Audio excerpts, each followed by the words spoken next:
When you heard the word climate in my title, you might have dreaded yet another cautionary tale about us self-destructing in an ever-warm world. But don't worry, instead I'm sharing 3 stories of transformation, 1 about me and 2 about my communities. For me, it all started about 35 years ago on a glorious spring afternoon in Lake Country. I was gazing out my kitchen window, enjoying the amazing Okanagan sunflowers that dotted the hills around my home.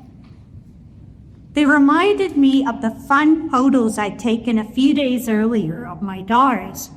This is Casey and that's Jocelyn. Out the corner of my eye, I spotted Jocelyn sprinting down the driveway. She barged through the door, gasping, Mommy, guess what? Then with all the energy and excitement that only a child can muster, she added, "We can save the world." Asking how, she explained, "We can start by recycling today." Well, too self-absorbed to care about cans, I did what any self-respecting schmuck would do. I brushed her off, and not just once. After a full week of my pathetic excuses, she cornered me one last time. With eyes blazing, she asked yet again about recycling bins and drop-off locations. Seeing I still wasn't convinced, she clenched her fist, stamped the little feet, and with tears in her eyes, said, "Mommy, we have to."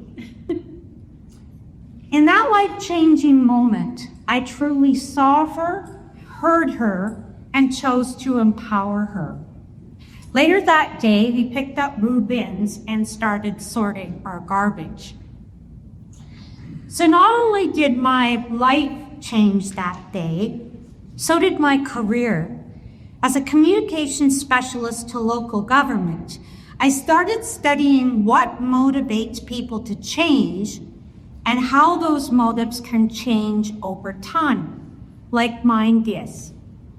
Looking back, I now see that I was triggered by a potent mix of heartfelt emotions. I deeply regretted dismissing her. I was embarrassed that I'd been blind to our environmental realities. I felt guilty that I'd put my heady needs ahead of her momentous ones. But mostly, I felt love for my daughters, recognizing that it was my job to protect them and their future families and communities. And apparently I'm not alone in that. A recent study of 60,000 people in 23 countries found that across every country, love for the next generation was the dominant reason for action on climate change. Which begs the question, if what motivates climate action is something we can all agree on, protecting who and what we love, then why aren't we all doing it? Well, it's complicated. Partly because each of us is in a different place in our lives. Each of you, your action or inaction, is shaped by your age, your history, where you live, and your socioeconomic circumstance. Then there's your personal values, identities, and passions. And then add to that your priorities, your personality, your religious beliefs, if any, and your political leanings. I want you to think about this.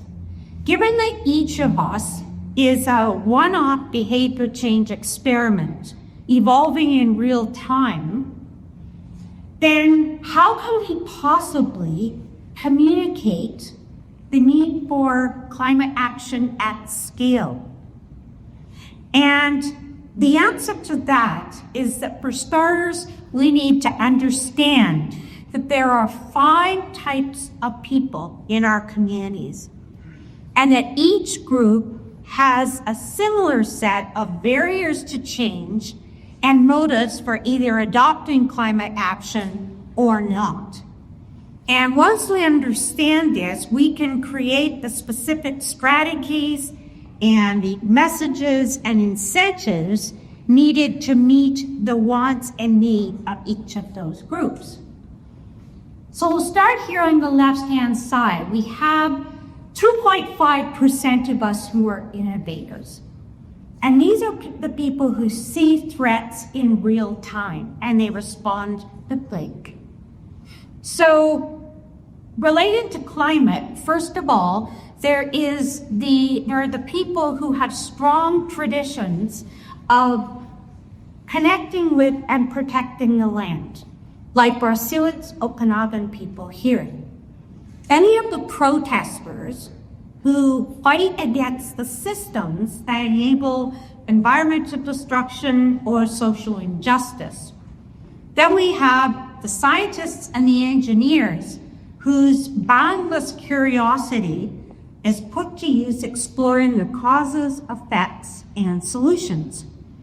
And then we even have the entrepreneurs and the investors who see opportunities for doing things well while doing good things. Actually, that should be for doing well while doing good. Raise a hand if you know anyone like this. Hey. Okay. So next we have a group called the early adopters.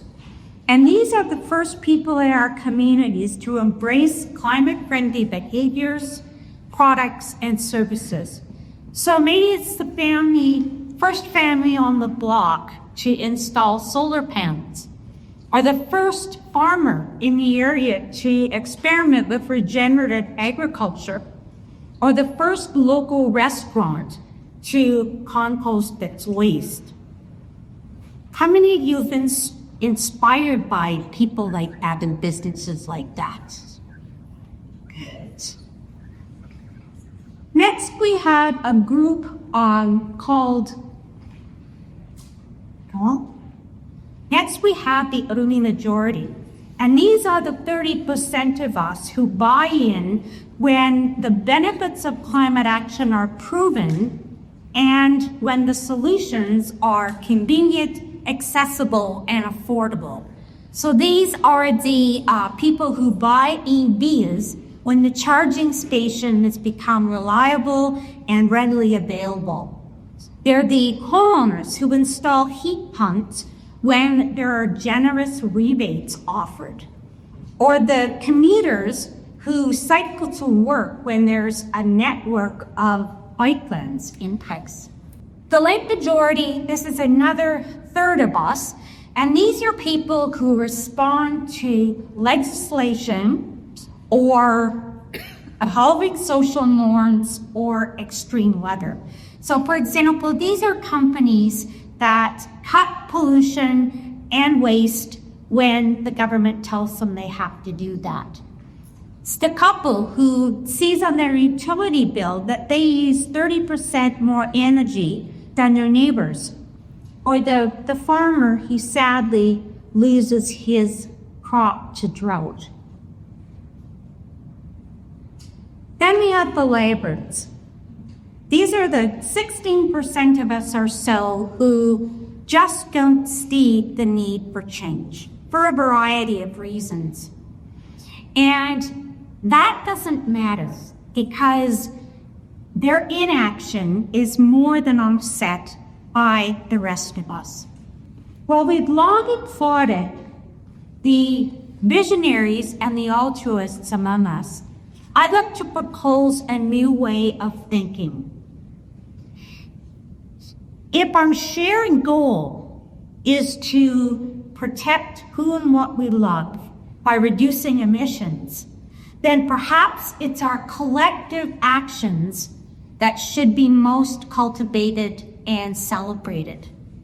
So I argue that whether you're motivated by environmental, social, or economic incentives or outcomes, it really doesn't matter. Because a liter of water or a kilowatt of energy saved, no matter how, still reduces GHGs and builds climate resilience. But for that mindset to take hold, we have to lose the polarizing judgments that label us either as people who care about climate or those who don't.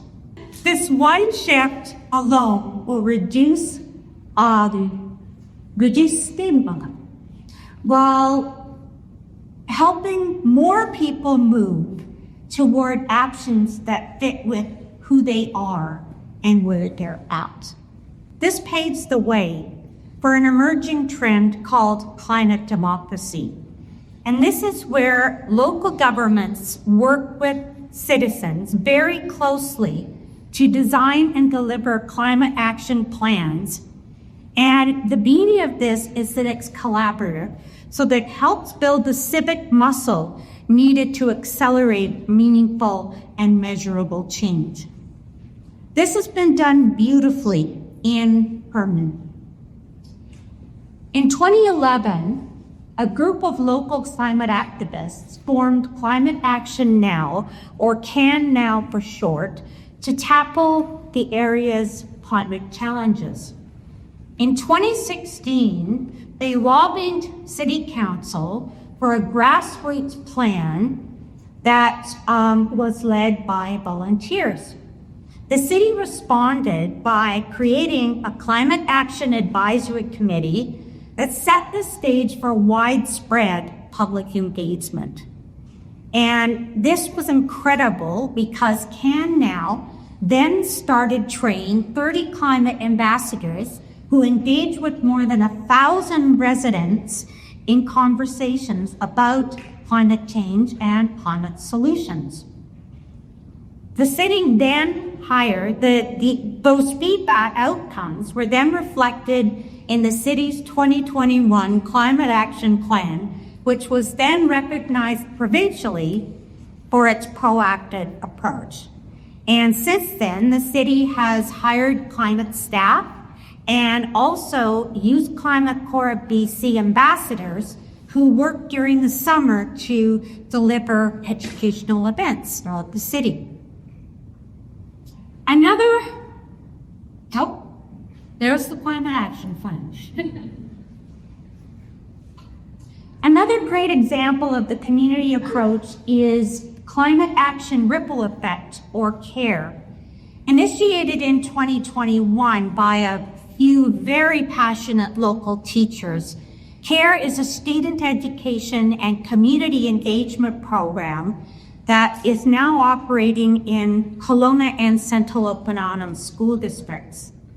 Led by the Parshopa Foundation alongside an incredibly small but mighty planning team, CARE is a collaboration that is really unique and is evolving rapidly. We're working with school districts, municipalities, higher education, climate experts, and climate-focused nonprofit organizations and businesses. In a nutshell, what we do at CARE is we match community measures from all sectors with small student teams from grades 6 to 12. And they collaborate to create projects in support of municipal climate plans and UN Sustainable Development Goals. Along the way, CARE lowers students' climate anxiety while building their skills, talents, passions, confidence, and agency. A great example of this, is a project that was developed by students Jay and Haley in partnership with Dr. Mary Stockdale. And they created a proposal that was promoting free transit for youth 18 and under. Their award-winning recommendations were endorsed by the City of Burnaby, the Union of BC Municipalities, and are being considered by the province of BC. In 4 short years, CARE has grown from 120 students creating 32 projects to about 800 students and mentors co-creating more than 200 projects. And this year, I'm happy to say, that we're expecting those numbers to double. So lastly, I would like to bring in another concept called the tipping point. And as defined by Malcolm Gladwell, it's that magic moment when an idea, trend, or social behavior crosses a threshold, tips, and spreads like wildfire. And well, that might not be the best metaphor here. You get the point. Okay. Experts have done research to determine that the tipping point hits when about 25% of people in a community adopt and exhibit climate-related values and behaviors. Thank you all for your open-mindedness and capacity for change as this movement grows and endures.